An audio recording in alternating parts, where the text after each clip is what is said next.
पास हुए हैं, 2 को कंपार्टमेंट है और इस तरह से ये रिजल्ट है। इस रिजल्ट के बाद अगली अगर हम बात करें तो वो है पीजी और यूजी के जो एग्ज़ाम का शेड्यूल है उसमें बदलाव किया गया है। 16 से ये अब जो एग्ज़ाम हैं वो एंट्रेंस एग्ज़ाम इनको कहेंगे हम यूजी और पीजी के लिए, और ये 16 से थे पहले, अब इनको 20 से ये होने हैं। लिस्ट नए सिरे से दोबारा जारी की जाएगी। एचपीयू ने कहा है कि ये कुछ पेपर आपस में क्लैश हो रहे थे इसलिए ये बदलाव करना पड़ा है, और जो इसके बारे में एसएफआई ने डीन ऑफ स्टडीज को पहले ज्ञापन दिया था। ज्ञापन के बाद अब जो तृतीय वर्ष की कुछ कक्षाएं लगभग 20 तारीख तक हैं, ऐसे में छात्र दुविधा में हैं कि वो स्नातक की परीक्षाएं दें या प्रवेश परीक्षा दें। इसमें ये क्लैश हो रहे थे एग्जाम, तो उसी कारण ये चेंज करना पड़ा है। अगली बात करें अगर तो पोस्टल बैलेट की शर्त को लेकर बात करेंगे। देखिए, चुनाव में जो कर्मचारी ड्यूटी पे होते हैं उनको पोस्टल बैलेट के जरिए वोट करने की एक व्यवस्था रहती है। उसके बारे में आज मुख्य निर्वाचन अधिकारी मनीष गर्ग ने एक व्यवस्था दी है। आवश्यक सेवाओं में तैनात व्यक्ति तभी मतदान कर पाएंगे, एक शर्त है इसमें जिसको आपको समझना होगा, खासकर जो लोग चुनाव ड्यूटी पे रहते हैं या चुनाव ड्यूटी जिन्होंने करनी होती है। शर्त इसमें यह है कि जब उन्हें नोडल अधिकारी प्रमाणित करेंगे वो तभी वोट कर पाएंगे, ये इसमें शर्त है। चुनाव के दिन वह ड्यूटी पे रहेंगे, इसका प्रमाण नोडल अधिकारी के पास देना होगा। इस सुविधा के लिए संबंधित सहायक रिटर्निंग अधिकारी को 12 मई तक फॉर्म डी जमा करवाना होगा, और आवश्यक सेवाओं में तैनात व्यक्ति अनुपस्थित मतदाताओं के रूप में पोस्टल बैलेट के माध्यम से मतदान करने के लिए पात्र होंगे।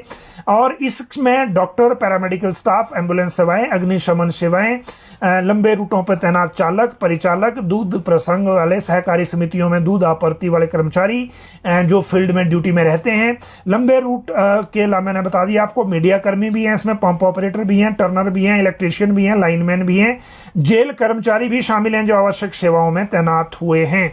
लेकिन इसमें शर्त यह है कि वो सर्टिफिकेट पहले लेना होगा जो जिससे फिर बाद में वोटिंग भी कर पाएंगे।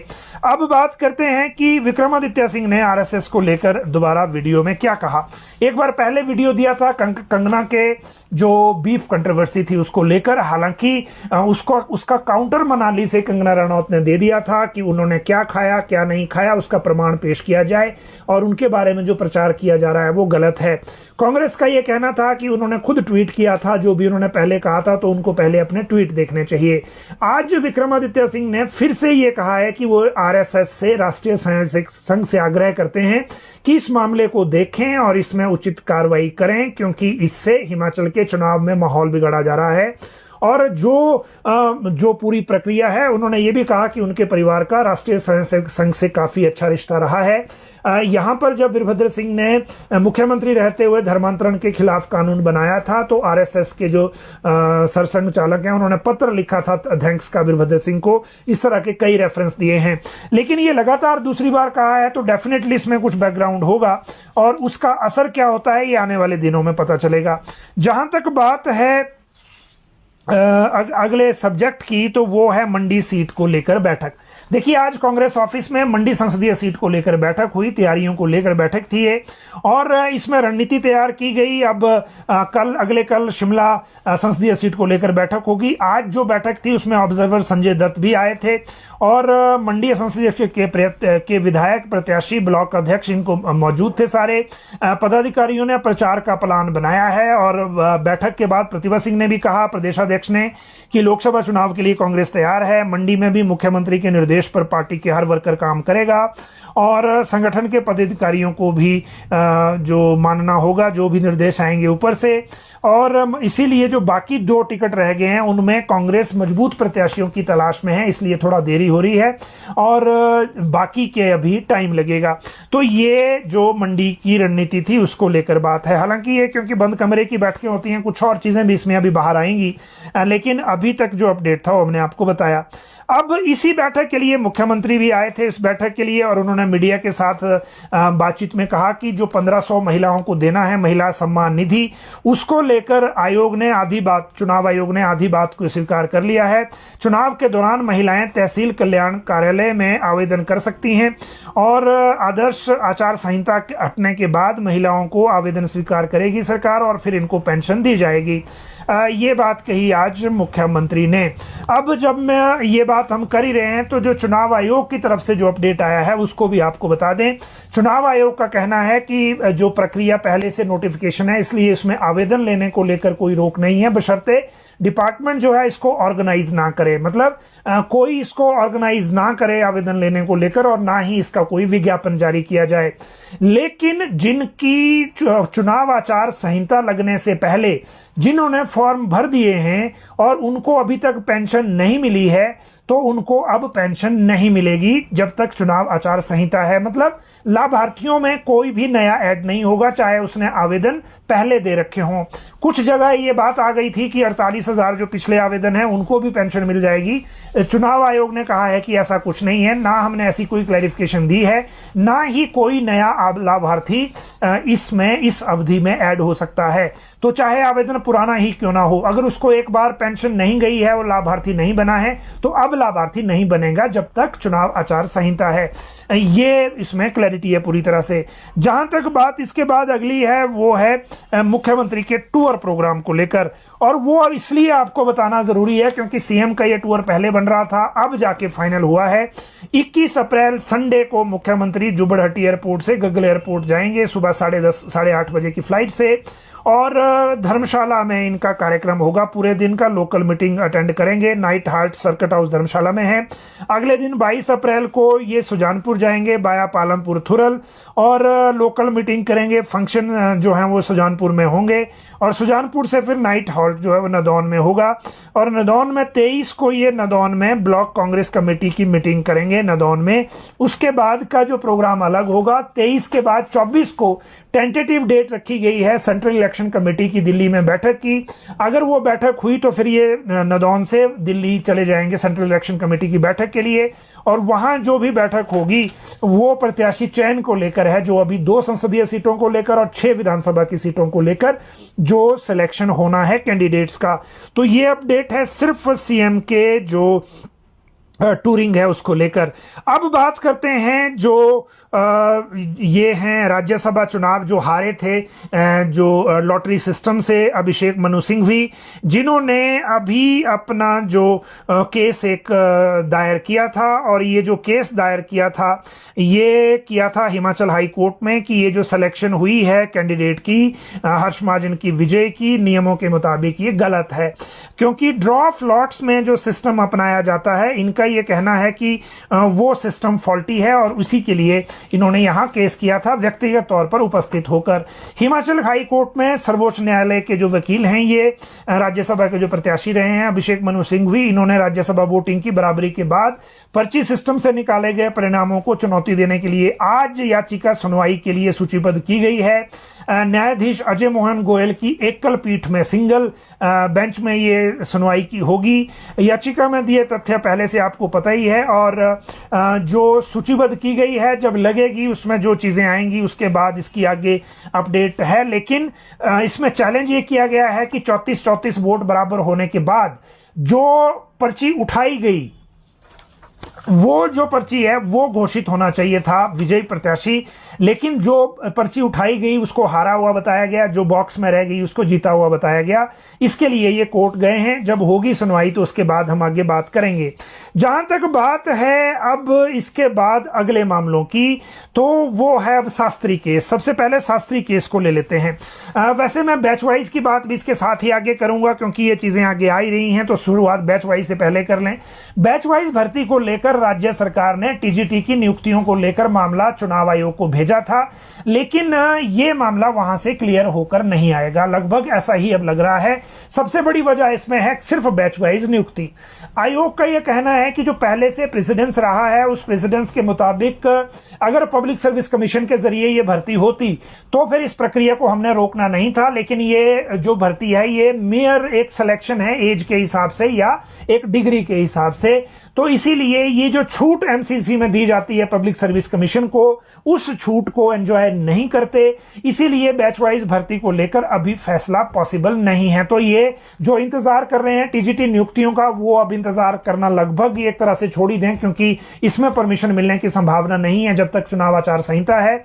और बैच वाइज ही शास्त्री का केस भी है जो हाई कोर्ट में है, आज इसमें सुनवाई थी। अब इसके बाद, आज के बाद ये 8 मई को लगा है, उसके बाद आगे पता चलेगा। Hemant Sharma versus state of HP, और इसीलिए अभी शास्त्री को लेकर भी कुछ कहा नहीं जा सकता। जेबीटी को लेकर भी लगभग कोर्ट में ही स्थिति है, तो आगे इसका भी, क्योंकि अगर बैच वाइज तो वैसे ही नहीं होगा, जो दूसरे वाला है अगर कमीशन वाला है तो फिर उसकी तो फिर बात ही अलग है। तो ये हो गई 3 भर्तियों की बात। लेकिन इंपॉर्टेंट है रेगुलराइजेशन, जो 31 मार्च को 2 साल की अवधि पूरी कर चुके हैं। चुनाव आयोग से मिली जानकारी के अनुसार रेगुलराइजेशन की परमिशन के लिए फाइल को भेजा गया है अब भारत निर्वाचन आयोग को दिल्ली से परमिशन आएगी, उसके बाद ही पता चलेगा कि इसमें नियुक्तियों की अनुमति मिलती है या नहीं। राज्य चयन आयोग ने यह मामला राज्य सरकार की स्क्रीनिंग कमेटी से सिंगल परमिशन के लिए आया था और उसको भेज दिया है अब आगे, और अब दिल्ली से जब फैसला होगा तो उसके बाद ही हम इसकी अपडेट आपको दे पाएंगे। जहां तक बात स्टेट शेयर को लेकर है, जो विभिन्न स्कीमों का, सेंट्रल स्कीमों में राज्य सरकार का जो स्टेट शेयर जाता है, उसको लेकर जैसे ही फैसला होगा, वो भी चुनाव आयोग से परमिशन ली गई है, मांगी गई है। जैसे ही फैसला होगा उसकी अपडेट हम आपको उस टाइम बताएंगे। अब बात करते हैं जो प्रधानमंत्री मोदी का फोन किसको आया था। चुनाव चल रहा है, देखिए पहले चरण का आज मतदान है, 3 बजे तक जो वोटिंग है वो लगभग आप ये कहिए कि 50% के आसपास हो गई थी। तो जो वोटिंग परसेंटेज है वो उतनी बुरी नहीं है इस चुनाव में। लेकिन इस चल रहे चुनाव के बीच में प्रधानमंत्री नरेंद्र मोदी ने स्पीति घाटी का रिमोट गांव है एक ग्यू, उस गांव में लोगों से बात की है फोन करके, और वजह यह थी कि वहां बीएसएनएल का नेटवर्क पहली बार स्पीति के ग्यू गांव पहुंचा है, जहां और कोई अभी तक नहीं पहुंच पाया था। आजादी के बाद पहली बार जनजातीय जिला लाहौल स्पीति के दुर्गम ग्यू गांव में मोबाइल नेटवर्क पहुंचा है, और यहां स्थानीय लोगों से प्रधानमंत्री नरेंद्र मोदी ने नेटवर्क पहुंचने के बाद बात की। लाहौल स्पीति जिले की में 18,000 फीट की ऊंचाई पर यह गांव है, और इस गांव में पहला फोन जो आया वो प्रधानमंत्री का ही आया है। मोबाइल नेटवर्क जो है वो उनके गांव के शिक्षक हैं जो मोबाइल नेटवर्क आने के लाभों के बारे में उनसे चर्चा की प्रधानमंत्री ने, और उनको कहा कि आपको बधाई हो, मैं दीपावली के समय भी आया था तो इस समस्या का पता चला था, और यहाँ बिना बताए आने पर भी लोगों ने खूब सम्मान किया था। और गांव की माताओं को मैंने कहा था कि यहाँ मोबाइल फोन पहुंचाएंगे, तो वो अब पहुंच गया है। तो ये एक बहुत अच्छी बात है कि ट्राइबल जो ऐसा क्षेत्र जहां उसके बाद सिर्फ चाइना है, फिर दूसरी तरफ वहां तक ये नेटवर्क पहुंचा है। इसके बाद अगली बात करें तो अगला जो मामला है वो है राष्ट्रपति के दौरे का। देखिए राष्ट्रपति द्रौपदी मुर्मू शिमला आ रही हैं, हर साल आती हैं, पिछली बार भी आई थी, इस बार भी उनका कार्यक्रम है। पहले शेड्यूल आ गया था 30 अप्रैल से 5 मई का, अब वो आगे को खिसक गया है और 6 मई से शुरुआत होगी, 6 से 10 तक संभावना दिख रही है, और उसी अनुसार अब राज्य सरकार तैयारियां करेगी। और एक वजह यह भी बताई गई है कि जो यहाँ पे मशोबरा में द रिट्रीट जो प्रेसिडेंट हाउस है वहां पे कुछ रिपेयर चल रही है। देखिए हिमाचल को यह गौरव प्राप्त है कि दिल्ली में राष्ट्रपति भवन के अलावा 2 जगह राष्ट्रपति निवास हैं, एक हैदराबाद में, एक शिमला में, इसीलिए राष्ट्रपति ऑफिशियली यहां हर साल आती हैं। तो वो जो है अब 6 मई से ये प्रवास शुरू होने की संभावना है। अब बात करते हैं रिटायरमेंट बेनिफिट पर कंटेम्प्ट नोटिस की। देखिए रिटायरमेंट बेनिफिट को लेकर अलग तरह के ऑर्डर आते रहते हैं, राज्य सरकार के लिए भी आए हैं, और उसके बाद जो अलग अलग कॉन्ट्रैक्ट की पॉलिसी के भी ऑर्डर आते रहे हैं। सेक्रेटरी के जो रिटायरी हैं वो भी अपनी एरियर को लेकर कोर्ट गए, उनके पक्ष में भी फैसला आया है, लेकिन ये मामला थोड़ा डिफरेंट है। देखिए शिक्षा विभाग से 2 कर्मचारी रिटायर हुए, एक 31 दिसंबर 2020 को, एक 31 जनवरी 2017 को। याचिकाकर्ता है इसमें गजराज ठाकुर और अन्य प्रार्थियों की इसमें याचिका है, और इन्होंने ये कहा था कि इनको जो ग्रेचुइटी है वो संशोधित नहीं दी गई। राज्य हाई कोर्ट ने 4 जनवरी 2024 को हाई कोर्ट ने उच्च शिक्षा निदेशक को उपस्थिति के लिए कहा था, उनको कोर्ट में बुला के कहा गया था कि 15 मार्च तक इनको जो 7 एवरीथिंग लाभ हैं जिसमें बेसिकली अमेंडेड ग्रेचुइटी है उसको दे दिया जाए, संशोधित ग्रेचुइटी को। लेकिन 31 दिसंबर ये जो 15 मार्च तक वो नहीं हुआ और 4 जनवरी के आदेशों की अनुपालना 20 मार्च तक करने के आदेश दिए। 20 मार्च को शिक्षा विभाग ने कोर्ट से अगले वित्तीय वर्ष में प्रार्थियों की बकाया राशि चुकाने के लिए मोहलत मांगी। इसे कोर्ट ने अस्वीकार करते हुए आदेश दिए कि संशोधित ग्रेच्युटी की बकाया 18 अप्रैल तक दे दिया जाए। अगर नहीं दिया जाए तो आप व्यक्तिगत रूप से पेश हों कोर्ट में। तो इसीलिए वीरवार को सुनवाई के लिए कोर्ट में उच्च शिक्षा निदेशक को व्यक्तिगत तौर पे पेश होना पड़ा। और जब वो व्यक्तिगत तौर पे पेश हुए तो हाई कोर्ट ने कहा है इसमें देखिए, मुख्य न्यायाधीश MS रामचंद्र राव और न्यायाधीश ज्योत्सना रिवाल दुआ की ये डिवीजन बेंच है।